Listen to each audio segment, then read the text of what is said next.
I've learned so much. I've been taught that, you know, looks aren't everything, especially when it comes to, I always thought like a big studio would provide a great sound, you know what I mean?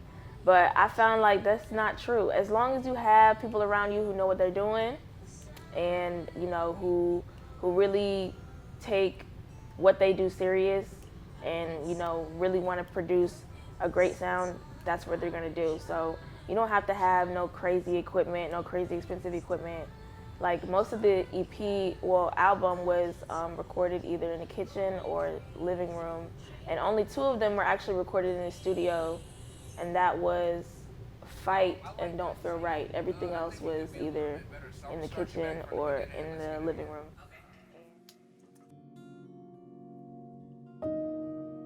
Something major that I learned, because you don't have to spend a lot of money, or you don't have to definitely spend a lot of money. Like a lot of these studios be charging like $120 an hour to record in these booths, you know, and some people don't even know what they're doing behind the computer, you know what I mean? But you have all this expensive equipment. For what reason, I don't know. Just to look fancy with all these crazy buttons. I feel like that's what they be paying for, just for the look. But you don't, the look is cool, but like it's still all about the sound and the quality for sure is what's gonna get people's attention. But I've also learned that like, if I want something, I'm gonna go for it. Like music is honestly everything for me. I don't care, you know, what sacrifice I have to do. If I have to lose sleep, spend some money, you know what I mean? I'm gonna do it for, you know, what I want to do, what I like to do, which is, you know, just produce great sound. I learned that no matter what, I know I'm gonna put in the work. It's not gonna stop me. I'll do it by myself if I have to. I have a problem. Like, I don't like asking for help. Even if I really do need it, I'm gonna find a way to do it myself. But like, I know sometimes it can get a little overwhelming, and I need to learn how to say I need help, but I don't like saying that shit.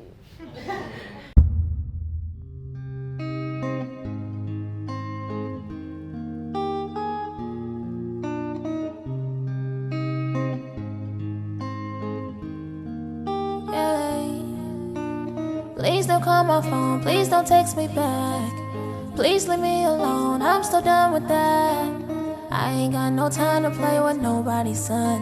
I ain't got no time for somebody to hit me up for fun. Said you wouldn't do it, ended up putting me through it. 99.9% of the time you lied. This is the whole team right here.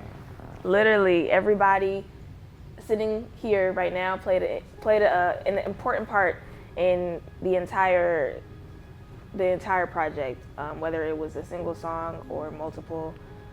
Everyone played their part, whether it was a feature, whether it was production, vocals, writing, or just managing. Everyone played their part very well, and I'm happy for that, definitely. Stacks played a part with pretty much just the production and everything. Ty played a big part in the guitar.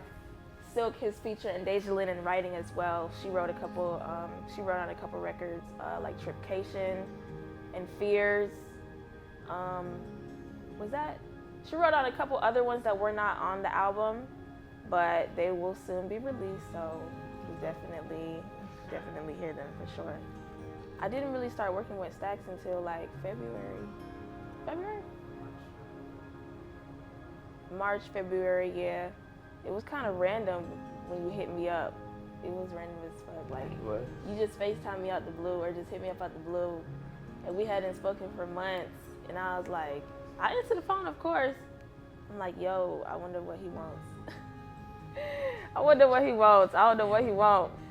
But, you know, he said, like, you're dope. I want to work with you. I was like, all right, bet. I'm going to book a flight right now. Yeah, she booked it. Yeah, she booked it too. I was like, dang, she don't even know me. I said I booked it. I'm on my way, and we made the plans with Deja Lynn.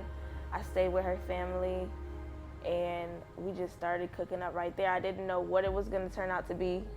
I didn't know what songs I was gonna do. I didn't know what was gonna happen. I just went up there with a blank slate. My favorite. Shit, yeah. Do Not Disturb. It's on. Well, my other one. That's Triplication right there. Yeah. It's on Do Not Disturb. Airplane mode.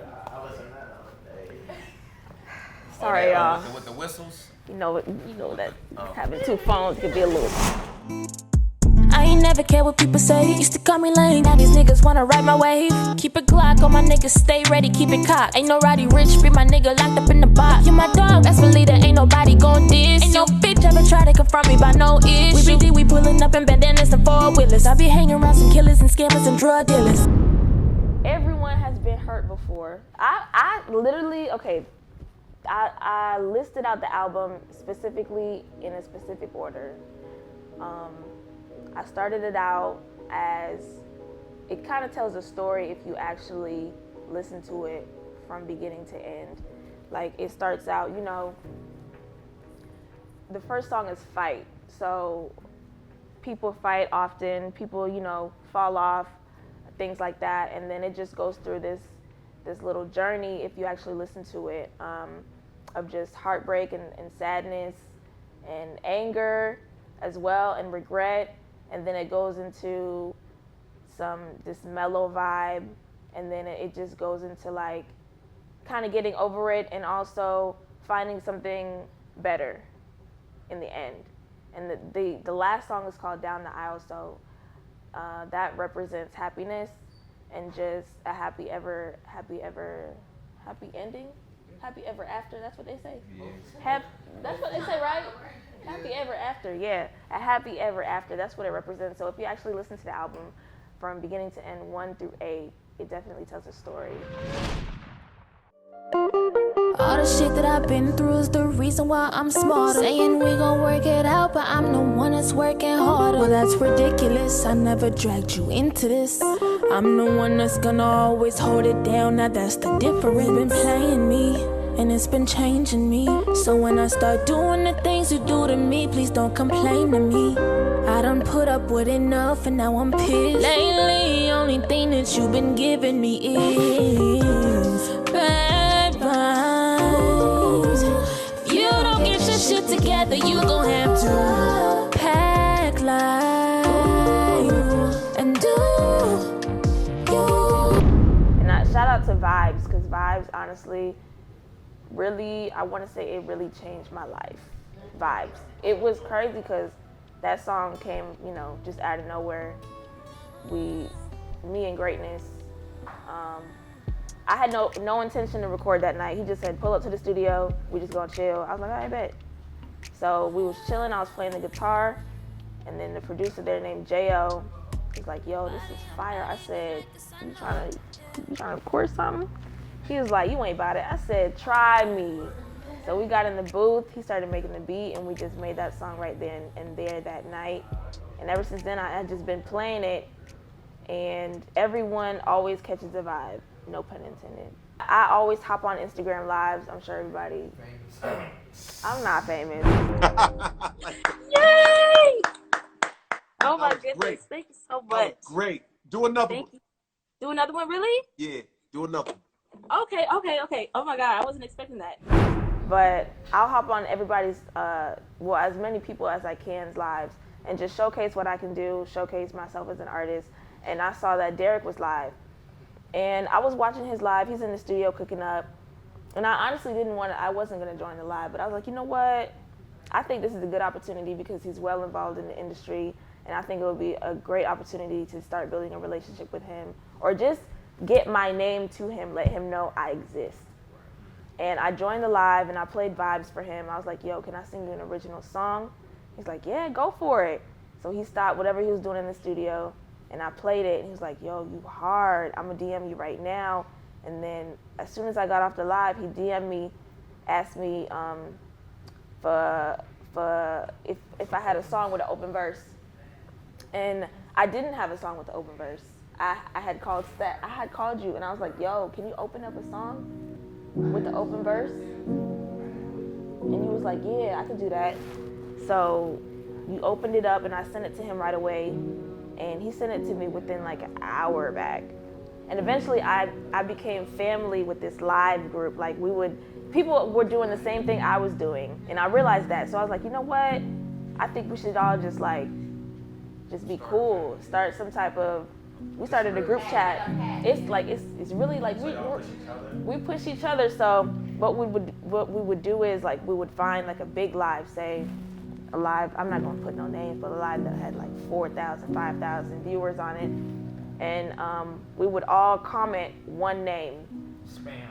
We would spam this one name, and eventually other people in the live would be like, who is this person? Can you add this person so we see what they talk about? And then they would go on, do what they do, rap or sing or whatever it may be, and then they would tell that person to add the next person within the group chat. And then eventually we would go down the line and just add everyone in. And it definitely lasted a while, and it was a great decision to build that relationship with those people, because I feel like honestly without that I wouldn't have, I wouldn't say meet, but spoken to or gotten into contact with all these people in the industry, because especially because of this pandemic I took advantage of it, because you can't go out, couldn't really do any flights, there was no shows. I wouldn't even know the first thing to do to get in contact with these people in person. But it was so much easier to just do it online. So that's what we did. The best moment in the process of making this album, I'd say just building these relationships with everyone. Like this, I've literally made these friends, except Drew, within like a 5-month, 6-month span. And I feel like these are people I'm gonna have around me for a very long time. And the vibe is just so genuine. Everyone I've met, it's just, you know, I can just tell their intentions are true. And I can just tell, like, we gonna click, you know what I mean? It was a click at, like, an instant. You know how you meet somebody and you just know, like, yeah, we gonna be cool. It's a vibe. I know you're not with the BS, you cool. So everyone here is definitely dope. Get that baby off the street. Victim of a heartbreak, questioning, are you coming home, babe? Bucket tonight, I'm coming home, babe. Nigga, now you got me triggered. Won't be another victim. I'm not with that other nigga, the one you stay worried about. Oh, this is what this all about.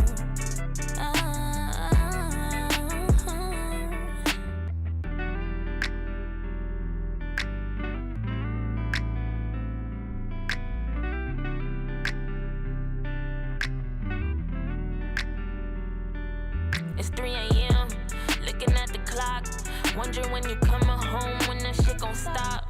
And I'm like, damn, who the fuck you think I am? Saying that your phone died, but you posting up on the ground. You gon' regret that shit. Thinking two can't play the game, yeah, you can bet that shit. You can't play a player who already know the game. You ain't got no choice but to respect that shit. Pop the trunk, put my feelings inside. I pull up the string so I can feel alive. Don't wanna fantasize. Got me traumatized.